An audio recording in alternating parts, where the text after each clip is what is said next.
Mga kaagimat, pakita ko lang to sa inyong bahay ng fossilized na shell, mga kaagimat. Sa Pilipinas sinatawag itong mga mutya ng suso ay kinason. Ito yung mga suso, mga kaagimat. Oh. Mga fossilized din to lahat. Oh, ito suso. Naging mga bato or libon. O may mga iba't ibang klaseng suso. Hindi pa siya nalinis, mga kaagimat. Pag nahugasan to, makikita ninyo mga details nito na suso talaga siya. Fossilized, mga kaagimat. Ito creature siya sa dagat nung unang panahon. Para siyang nukos, mga kaagimat. Pero naging bato sa dagat. So ito dito talaga sila nakatira. Pati yung kinuha. Maganda to. Ito, mga kaagimat, taglay nila kabalat kunat at mga depensa. Meron itong tagulay na pampaswerte. O, ito, mga kaagimat, dami. Napakadami. Iba't ibang uri ng Kita yung shell niyo, mga kaagimat.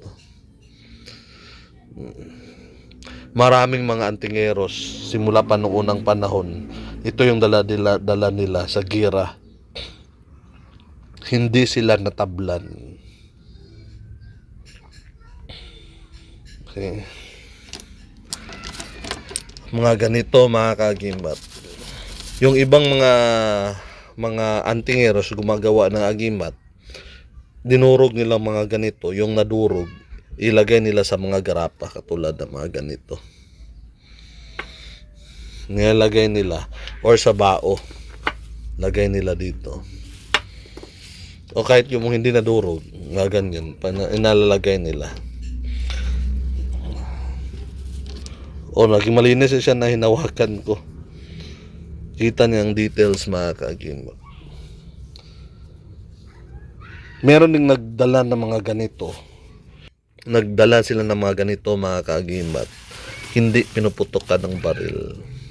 Ang advice ko, mga kaagimat, kung gusto nyong kumuha ng mga ganito, meron kayong mga gimat na mga ganito, magdasal talaga sa Diyos. Kasi sa Kanya galing ang lahat ng kapangyarihan.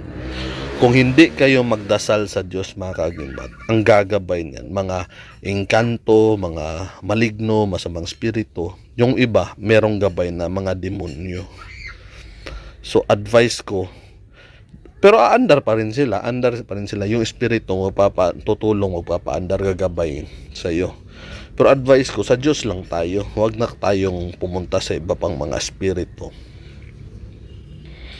Kasi ang pinakamakapangyarihan sa lahat, ang pinakamataas na antas sa lahat, ang Diyos. Magdasal tayo sa Diyos. Ito, ang nagawa nito, ang Diyos, hindi naman ito gawa ng demonyo. Nature to, ang Diyos nagawa. Ang demonyo hindi kaya makagawa ng mga ganito. Limitado lang kapangyarihan nila. Hindi nila kaya magawa ng sariling mundo o makagawa ng bato. Nature to. Diyos nagawa nito. So hindi masama kung magdala ka nito tapos sa Diyos ka magdasal. Basta hindi ka mag-offer ng ritual sa mga ibang mga spirito kasi ang Diyos siloso. At sa pamagitan ng Diyos siya mag-empower, hindi yung object, hindi yung agimat. Kasi kahit yung mga nasa mga simbahan, mga kaagimat, meron kasi silang mga holy object. O magiging holy yan, object yan. Pero hindi yan sa demonyo. Ang Diyos, pamamagitan niya, siya ang magbasbas, mag-empower, or magiging holy ang isang gamit. So, hindi naman sinabi na mga kaagimat, bawal tong gamitin. Ang bawal lang kung sa masamang spirito ka kasundo or siya yung ino-offeran mo ng kahit na at maggabay sa iyo, yun ang hindi dapat. Bawal yan, nasa Biblia yan. So tayo, mga kaagimat, sa Diyos lang, sa pamagitan ni Jesus, siya yung mediator, sa Diyos Ama. Dasal tayo na iligtas tayo sa lahat ng oras at sa lahat ng panahon.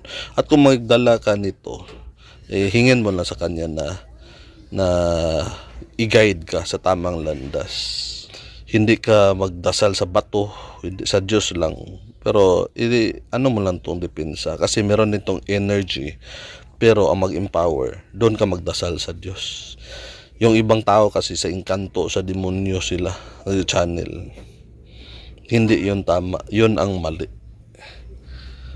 So mga kaagimat, kung gusto nyong matuto kung paano to gamitin yung tamang proseso, yung mapalapit ka sa Diyos, yung kapangyarihan galing sa Diyos, i-contact nyo ako sa 0905-805-1987 or i-chat nyo ako sa Facebook account ko na or Facebook Messenger na Agimat ni Paraon. Agimat ni Paraon.